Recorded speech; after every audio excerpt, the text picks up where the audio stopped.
How's it going today, Virgo? It's Robin here with AriesFireTarot. Welcome to the channel. Thanks for tuning in for your June mid-month general tarot card reading, guys. I really appreciate it. Hope you're all doing great. As per usual, feel free to comment down below how you're doing and what you think of the video. I highly encourage commentary. So I'm shuffling the Gilded Tarot deck here, guys, and I'm going to use this in a combination with the Tattoo Tarot Ink and Intuition deck. I like doing layered readings. I find I get a lot more out of the cards with two decks. Here, I'm fumbling like crazy. So guys, if you haven't subscribed to the channel already, if you could take a second and do that, it really helps me keep the free readings going. Really appreciate that too.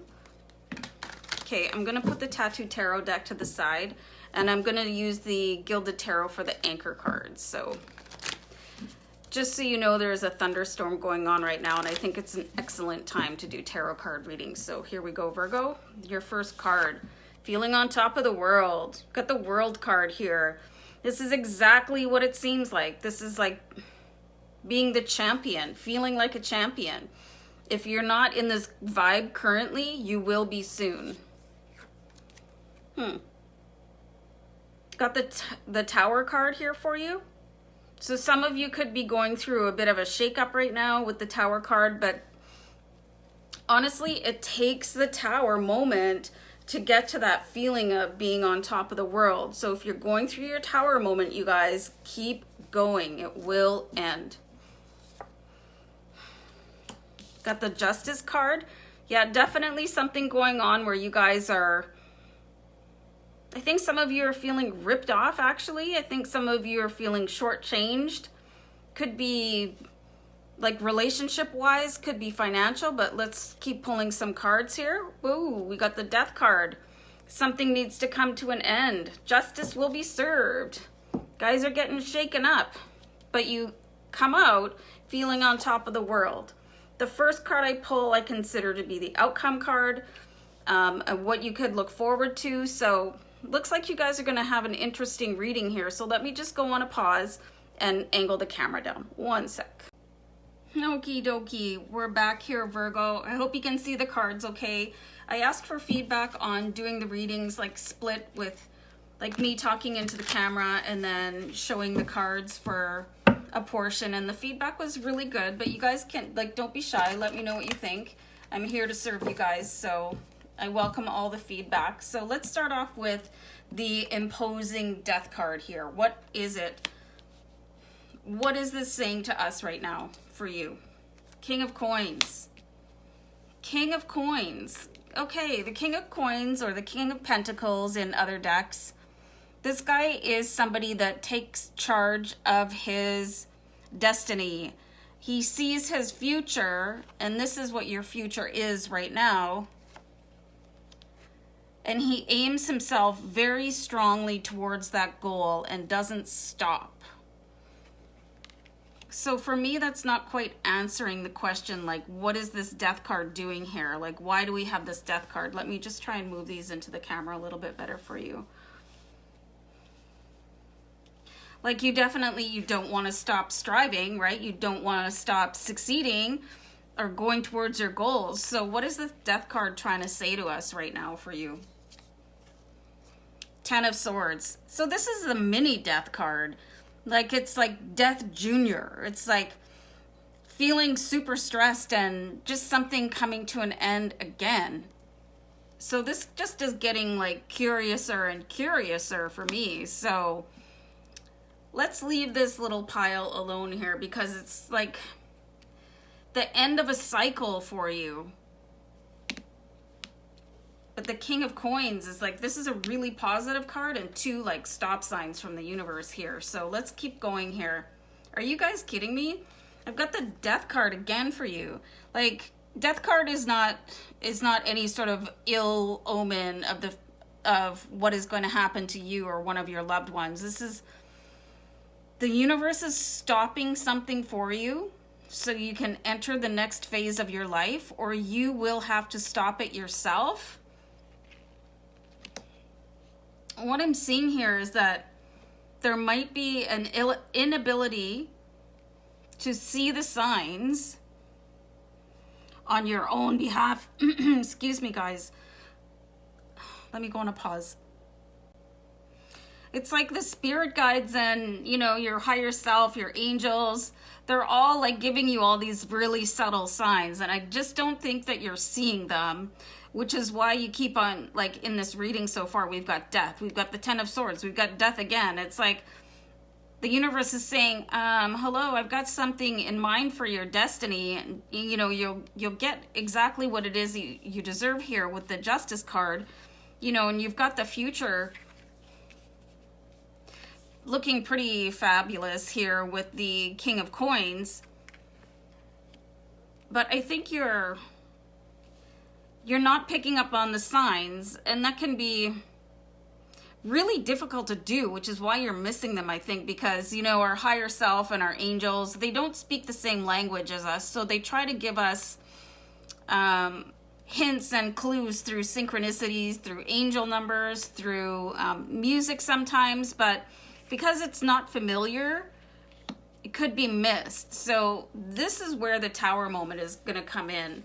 You know, the small, subtle signs along the road of your life. It's going to turn into a billboard, right? So you can't miss it. It's like you need a big shake-up moment here. And we've got the Queen of Swords. This is really interesting. So I think it's going to be, your Tower moment is going to be in the form of somebody that you know that loves you a great deal.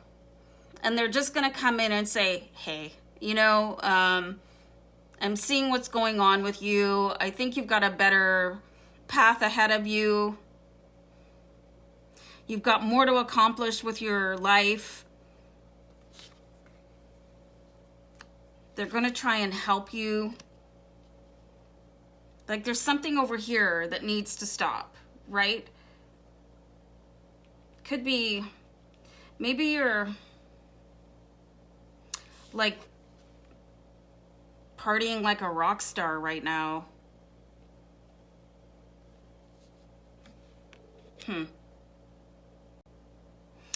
I'm getting sort of the sense that some of you may have taken the phrase act as if a little too seriously, because the law of attraction, manifestation, some of the guidance is related to acting as if you already have what it is that you need. And I think sometimes people misinterpret that as spending a whole bunch of money to feel like they're affluent, or acting in a way that is sort of not in their current reality. And that's what I'm seeing here. And I think somebody that loves you quite a bit, for some of you, it's not going to be somebody that cares about you so much. It could be the bank calling and saying, yeah, you kind of need to get a grip on your credit card. You know, it's really going to shake you up. I think there's going to just be this moment where you realize that you're really like stepping over, not really stepping over a line, but not seeing the line. The line is blurred. But you're heading towards this place where you won't have to worry about it anymore because you've got the World card. But until you get there, I think you're going to have to rein it in a little bit. And you see all these cards here, you know, death and the 10 of Swords and death again. They're around the King of Coins, who is a self-made person, and they typically have the funds and everything to live the lifestyle that they want. But I think for some of you, you're acting as if you already have this when you may not. For the Justice card here, I mean, everything's going to come in for you because you've got these two cards connected. But it's definitely going to take, there's a wake-up call coming in for you financially is what I'm seeing. It could be somebody helping you with a conversation, or somebody like bailing you out financially, helping. And I'm thinking some of you have student loans or something to pay off. You know, and this could all have happened because of a loss of a job or something like that. So, you know, I'm aware that things happen financially. And then we have the Queen of Wands. So the Queen of Wands, it's like you're going to have this wake-up call here. It's going to be sharp too. I don't think it's going to feel very good.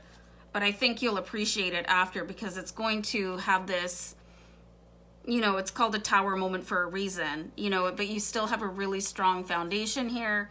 So you kind of have to keep that in mind, how strong you are to get through any sort of situation. And if you have somebody that cares about you enough to come and say, yo, I think that maybe just a word of caution, blah, blah, blah. I mean, that's love, right? To me, that's love.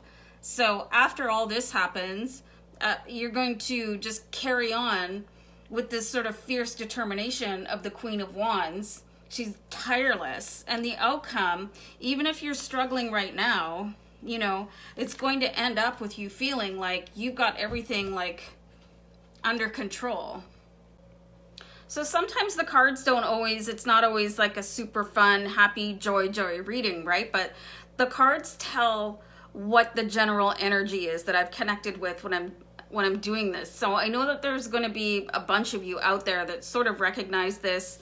Like, honestly, we all probably want to be in a bit of a higher tax bracket than we might be right now, but there's only one way to get there, and that's by kind of watching it as you go along. And you can act as if you have a ton of money. Like, you can go visit places. You don't have to spend money while you're there. Like, you could go have coffee in a really ritzy hotel or something like that, or go, you know, into shops that they might be out of your budget, but you can be there sort of feeling the energy. That's what the essence of acting as if is. It's like, for some of you striving towards a relationship, like there's some people that they act as if they're already married, and they have conversations with their spouse and stuff like that, because they're preparing their mind for it. And once your mind sees everything, oh, excuse me, I just inhaled a large root beer, so I'm feeling like bubbly, sorry. But there's going to be a check stop for you here with the Queen of Swords, you know, and she's going to tell it like it is. So whatever this is going to look like for you, and I think for some of you, like I said before, it's going to be like a bank manager or a credit card company. It could be your spouse. It could be anybody, but they're just going to go, look, we need to kind of get this under control. And then you're going to feel really uncomfortable, but it's going to cause this moment of introspection after you like fall naked out of this building, which cracks me up every single time. And then you're really going to start putting the work in and be tireless. And at the end of it all, after all this evolution, it's just going to feel amazing for you. And then things can start manifesting the way that you want them to. And you won't have this need to, wow, this is a lot of, like, not the greatest energy when we see the Ten of Swords and 2 Death cards. So something really needs to change here is what I'm seeing in your cards. So you guys can decide what that is for you.